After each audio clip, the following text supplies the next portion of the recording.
सार्वजनिक बांधकाम विभागाकडून निपाणी राधानगरी देवगड राज्यमार्गाचं काम अंतिम टप्प्यात आहे।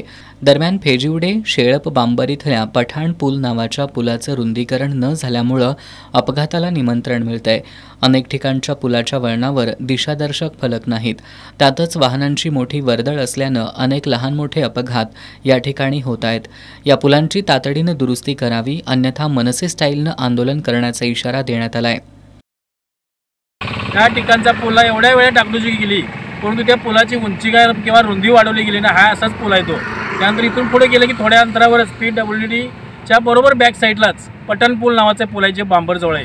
त्या ठिकाणी असंख्य अपघात घडत आहेत। नुकतेच बघा, दर आठवड्यातून एक अपघाताची गाडी या रस्त्यानं दोन्ही कोटी आपण बसतोय।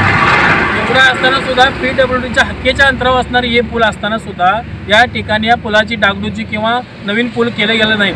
याचं कारण काय समजत नाही, कारण याच्यावरचं पैसे तर उचलायला दिसतात। या ठिकाणी हा एवढ्या अपघाताचा आणि पूर्णपणे आडवळण्याचे रस्ता असताना या ठिकाणी पांढरे पट्टी मारलेले नाहीत। कॅटाचे जे काही इंडिकेटर असतात ते सुद्धा या ठिकाणी PWD लावलेले नाहीत। दररोज नेमकं या अपघात घडण्यापाठीमागं एवढं हे असताना सुद्धा PWD दुर्लक्ष का करत आहे? प्रत्येक वेळी एखाद्याचा जीव जावा असं PWDला वाटतंय का? शासनाने याच्यामध्ये लक्ष घातलं पाहिजे, PWDच्या अधिकाऱ्यांनी लक्ष घातलं पाहिजे। आणि हे जे पूल अपुऱ्या परिस्थिती आहेत त्या ठिकाणची डागडुजी की त्या ठिकाणी डांबरीकरण RCCकरण करून त्या ठिकाणचे सर्व पूल पूर्णपणे चांगल्या पद्धतीचे करणे गरजेचं आहे। नाहीतर महाराष्ट्र नवनिर्माण सेना रस्त्यावर उतरून आंदोलन केल्याशिवाय थांबणार नाही।